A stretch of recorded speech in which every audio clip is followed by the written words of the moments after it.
Sliding no bend, now I'm feeling like Venom. I told her kick it, back him, squeezing a Mac, lemons, walk down, boy. It's the dark skin savage, my neighbor.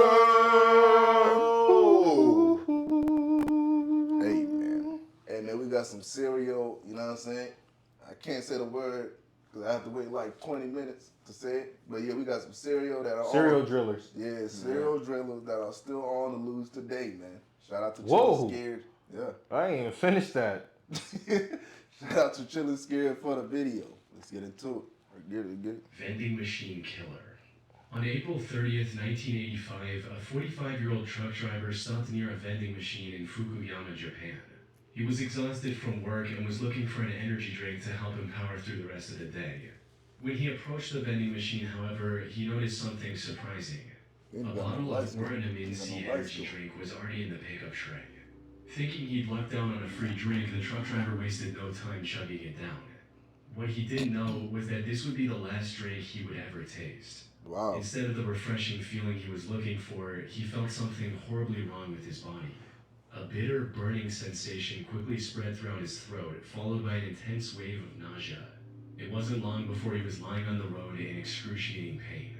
He was rushed to a nearby hospital where doctors discovered a lethal amount of paraquat dichloride in his system. Paraquat is an herbicide that was quite common in Japan at the time. What? More importantly, it's also highly toxic to humans. When ingested, it can lead to severe nausea, throat inflammation, internal chemical burns, and eventually death. This is also why it's been banned completely from over 70 countries to date.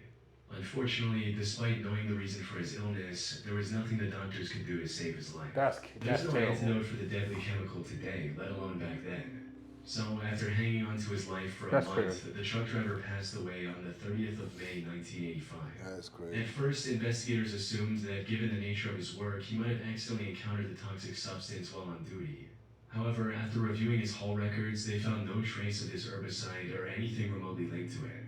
This left them with only one conclusion. The drink? The chemical was mixed into the drink he consumed just moments before collapsing in agony. That's crazy. But with no leads or concrete evidence, they couldn't determine whether it was a murder or self-inflicted act, resulting in the case getting shelved for the time being. Now, while this might sound absurd today, you have to understand that paraquat was readily available in the country at the time. You didn't need any prescription or identification to purchase the chemical, leading to over 1,400 people using it as the poison of their choice in 1984. Bro, what the heck? In other words, the possibility of it being self-inflicted was just... Like, they should put, like, at least some type of, like, rule on that shit, bro. Yeah, like, no.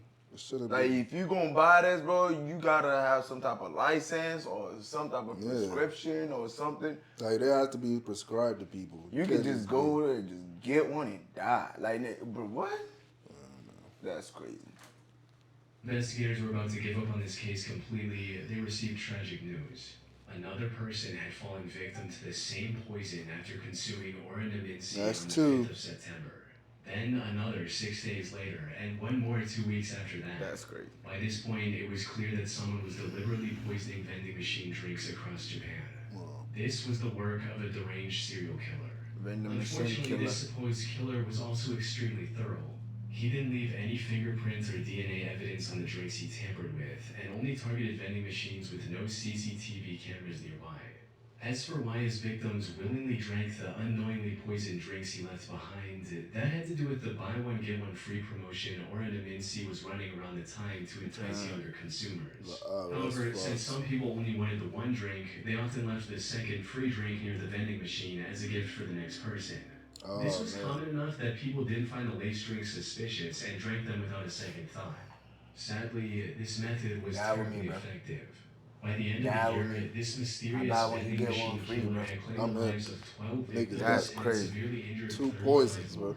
As I mentioned earlier, this killer Buy was one poison, get the other one free, bro. He operated all across western and central Japan, as well as Tokyo, making it near impossible for investigators to pinpoint his location.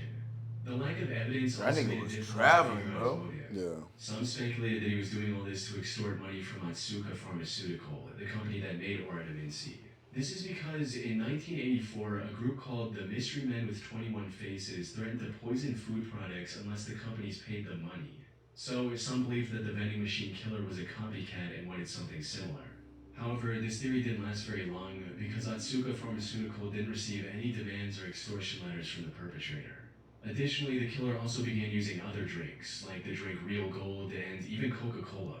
Hiroaki Iwao, a Tokyo professor of criminal sociology, proposed a more disturbing theory regarding the killer's motives. He stated, "It is not uncommon for Japanese who live under tremendous pressure, both on the job and in overcrowded communities, to let out their frustrations by hurting someone else. The person responsible may even wait around to see who buys the poisoned drink. He or she may find this as a kind of exhilarating release from the tensions of life in Japan." But even if this was the truth, it still didn't bring investigators any closer to catching the suspect.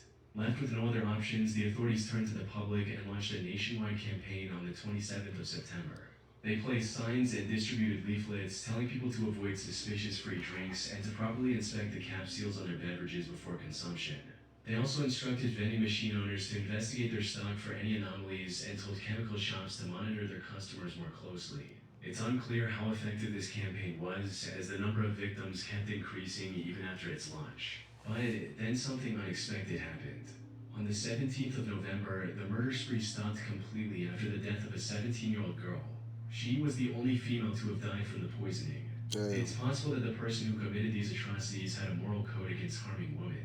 Though that's nothing more than a baseless speculation. Due to the complete lack of evidence, the vending machine killer was never identified, cementing this case as Oh, one of that the nigga most is just chilling chilling. unsolved mysteries in Japanese history. It's chilling, but he's chilling.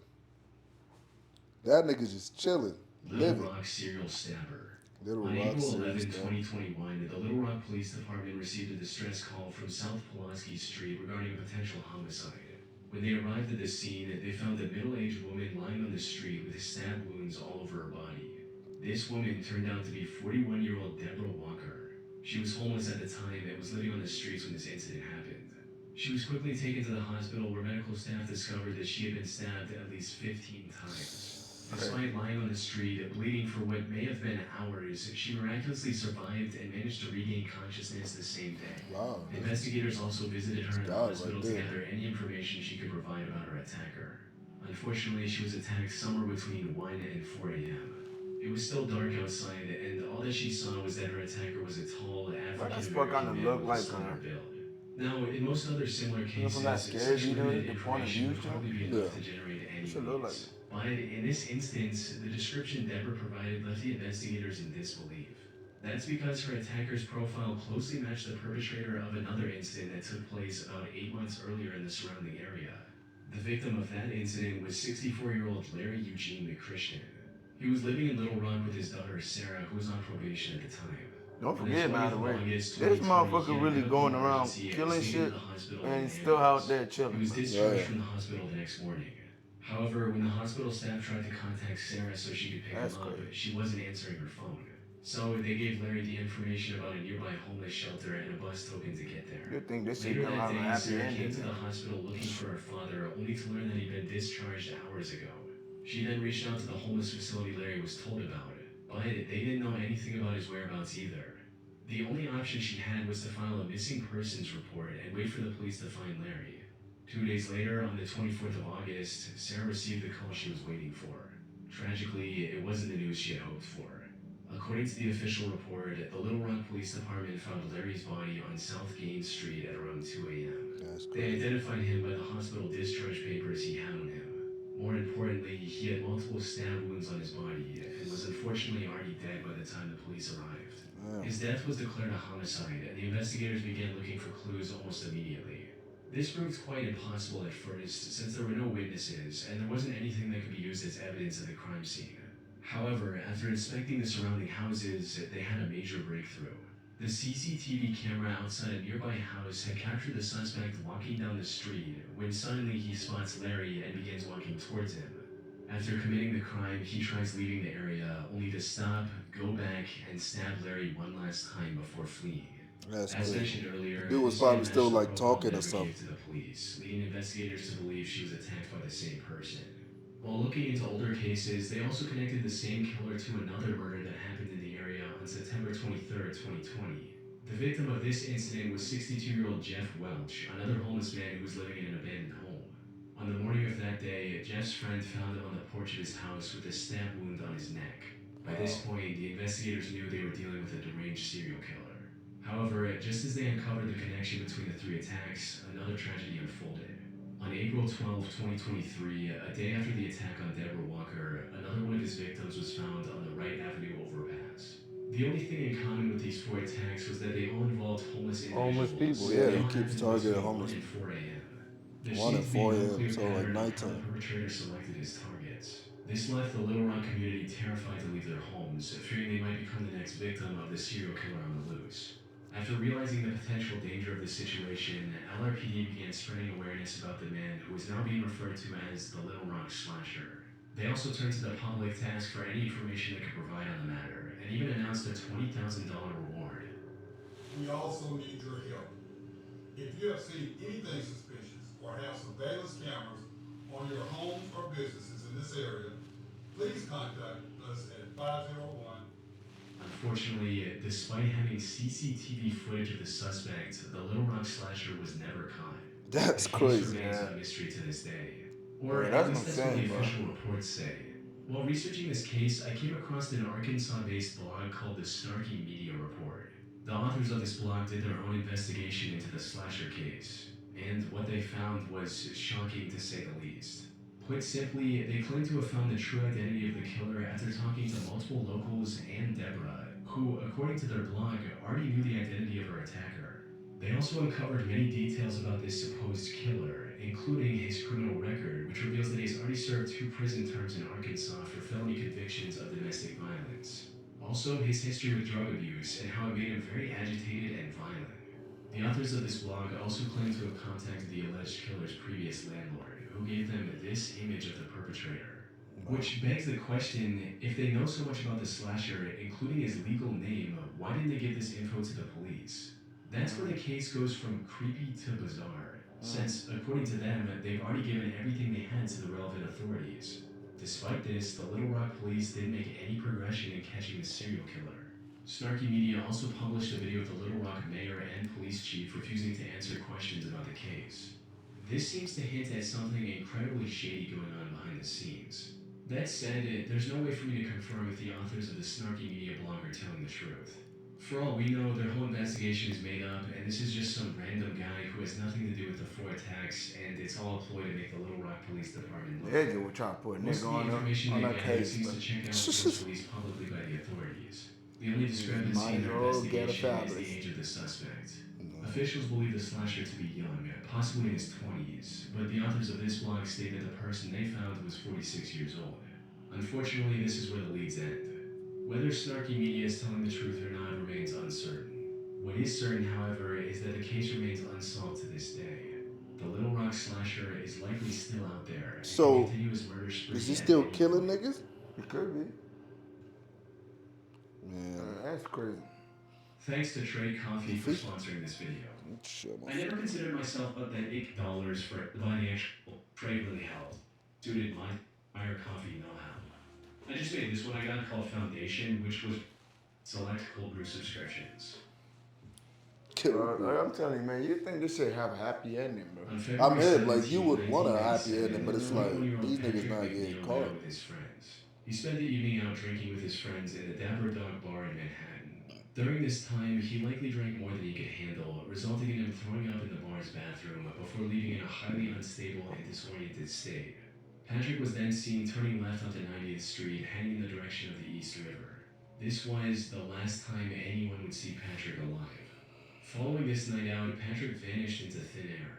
Despite extensive efforts, authorities found no leads or clues to his whereabouts. That is until April 7, 1997, when Patrick's lifeless body was found in the East River 50 days after his disappearance. Duty Sergeant of the NYPD Special Investigation Division, Kevin Gannon, was called to the scene to assist with the body's recovery and Nigga look like an examination. actor, nigga. Kevin had been a seasoned detective look for like one years, about Dean and by back in this high point, school. there was little that could surprise him. However, the circumstances surrounding Patrick's death disturbed him to his core. The more he looked into it, the more strange the situation became. For instance, Kevin noted that Patrick's body wasn't decomposed enough to have been floating in the river for a week, let alone the past 50 days. He also found burn marks on Patrick's body, hinting at the possibility of him being restrained prior to his death. Kevin knew that something wasn't right. Unfortunately, due to the complete lack of evidence pointing to the contrary, Patrick's death was ruled as an accident. Kevin kept thinking over this feeling for the next year before coming across a case that reinforced his suspicions even further. On February 13, 1998, another body was found in the same stretch of water. This body was later identified as 22-year-old Lawrence R. Andrews, who had gone missing on New Year's Eve after celebrating the event with his friends in Times Square. Crazy. After getting on the case, it didn't take long for Kevin to notice eerie similarities between the two cases, as both bodies were found within yards of each other. Both of them were also young Caucasian males and were on track to have successful careers. They both disappeared in one of the most crowded cities in the world without any trace as well. Most importantly, Kevin also found similar oddities in both cases, where the bodies were a lot less decomposed than they should have been, and there were burn marks indicating possible restraints. So it's the same dude. Lawrence's case prompted Kevin to look for other similar cases across the U.S. He enlisted the help of fellow detective Anthony Duarte and a criminal justice professor, Dr. Lee Gilbertson. Together, they began investigating these cases, and soon a chilling pattern began to emerge. In total, they found 45 different instances of young men dying under shockingly similar circumstances as Patrick and Lawrence. Most of them went out for a night of drinking, became more intoxicated than usual, disappeared shortly after, and were later found dead in some body of water. Almost all of them were also Caucasian and on track to have a high-paying career like engineering after college. Most disturbingly, however, they also found graffiti of smiley faces near the bodies of at least a dozen different victims. This led to the three investigators creating the Like a smiley gang or face something? murder theory. According to this Yeah, the theory, Joker, bro. these 45 and possibly many other deaths from the 1990s to 2010s weren't accidents in the slightest. Instead, they were 1990s. murders committed by a single deranged person or an organized group of serial killers. I think it This was is good. the only logical explanation they could find to justify the many oddities and similarities in these incidents. That said, while this theory makes complete sense to some people, others aren't convinced one bit. Criminal profiler Pat Brown, for instance, called this theory ludicrous. She believes that the idea of connecting smiley faces, one of the most common graffiti symbols, with murders is just absurd, stating, "It's not an unusual symbol. If you look into any area 5 miles square, I bet you could find a smiley face." Shit. The FBI also completely denied No, this that's theory, just right next to stating, dead body every time. "The FBI has reviewed the information about the victims provided by 2 retired police detectives who have dubbed these incidents the smiley face murders and interviewed an individual who provided information to the detectives. To date, we have not developed any evidence to support links between these tragic deaths or any evidence substantiating the theory that these deaths are the work of a serial killer or killers. The vast majority of these instances appear to be alcohol-related drownings." However, despite these setbacks, the three men have stuck with their theory. They're still working on finding evidence to back their observations. That said, if their hunch is correct, it would mean one of the most wicked serial killers in American history is still at large today. Bro, that shit is scary, bro. Like, I these said niggas know how to hide that Robin shit, bro. Fuldauer was a 26-year-old Indiana University Jesus graduate Christ. who was working at an Indianapolis Payless shoe source store near I-70 in 1992. The 8th of April was supposed to be her day off. However, just as she was getting ready to relax at home, the employee who was supposed to man the counter called in sick. Left with no other options, her manager called Robin and told her to cover the shift instead. Robin wasn't very happy about this emergency shift change, but she reluctantly agreed, arriving at the store at 10 a.m. and starting her shift as usual. Unfortunately, her day was about to get a whole lot worse. Damn, bro, Everything your day seemed off, normal bro. until 2 p.m. when the manager called the store for a routine check. To her surprise, Robin wasn't picking up the phone. She kept trying for a few minutes before giving up and calling the Speedway gas station neighboring the shoe store. One of the gas station employees, a friend of Robin's, went to the Payless store to see if she was doing okay. However, what she found inside left her confused. The store was in slight disarray, and some of the shoes were missing from the shelves. The cash register was also You know open, something and there was went no down money. there. So somebody was robbing? Most concerning of Yeah. all, there were no signs of Robin anywhere. The fuck? Her friend called out Robin's name, hoping she was just in the back and would respond. But when she didn't hear anything from Robin after minutes of standing in the store, she became worried and called the police Yeah. at around He 2:12 does that like p.m. Robin. The Yeah, cops that's- arrived within minutes and began searching the coincidence. store for clues on Robin's whereabouts. And it wasn't long before they made a devastating discovery. They found Robin lying in the store's back office, covered in blood. It was already too late. During questioning, an employee from the store across the street claimed to have seen a strange man loitering around the shoe store a couple hours earlier. According to this employee, the man sat on the curb for about a half hour, rifling through his bag and staring at the Payless store. They then saw the same man a few minutes later trying to hitch a ride back to Interstate 465, which was about a quarter mile from the store's location. Unfortunately, they were too far away to get a good look at the man's face. Given the money stolen from the register, and without any other leads, investigators filed this as nothing more than a robbery gone wrong. However, they couldn't have been more wrong. Because just 3 days later, something similarly tragic happened to 23-year-old Patricia Smith and 32-year-old Patricia Makers. The two were working at a bridal shop in Wichita along I-70. The incident happened a little past their usual closing time as they were waiting for a customer who had a pickup. When they saw a man approaching the store, they assumed that it was the customer. However, this man drew a gun on the two after entering the store, took them to the back, and executed both with shots to the back of their heads. Whoa, like... As the killer was leaving the store, he crossed paths with the actual customer the girls were waiting for. Without hesitation, he aimed his gun at the man and ordered him to head to the back of the store. But the customer defied his command and ran, narrowly escaping with his life. He later helped the police draw a sketch of the killer. Unfortunately, the sketch didn't provide much of a breakthrough. By this point, the authorities were certain they were dealing with a serial killer, but despite their efforts, the killer's spree continued. By May 7th, he had taken 3 more victims in small, low-traffic stores along the I-70 highway. And nobody can find this nigga? Bro, how, bro? These serial killer shit, bro, that should be pissing me off. Like, okay, you get away with 1 murder, 2, 3, 4, 5, like 6. It's like, bro, are the cops really even trying at this point, bro? I mean, I understand niggas know how to hide that shit, but it's like, bro, that's just crazy. It can't be that hard, bro. I don't even like with the sketching thing, bro. It's like there really are people like in the police department that are actually good at drawing or sketching what you see. Description. You know, description of what you see, that shit. But I feel like, I don't know, but I feel like I'd be scared to like, I feel like I'm gonna say the wrong shit. You know what I'm saying? Niggas like, yeah, describe what he look like. Well, they just tell you to remember to your best of your ability. Yeah. And then if them niggas draw it, I'm like, fuck, I don't look like that. Like, fuck. They're like, y'all kind of close, but you don't look like that nigga, bro. Yeah, like, I don't know. Because I don't be looking at niggas that deep. Like, oh, what's his eyebrow look like? What's his nose look like?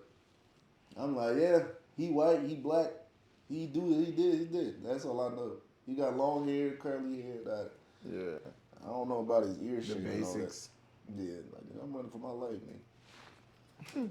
Or victims in small, low-traffic stores along the I-70 highway. I said, what do you look By the like? time You look like you gonna kill me, nigga. That's what he look like. The I-70 Like a killer fucking stopped murder. his quest and went into hiding.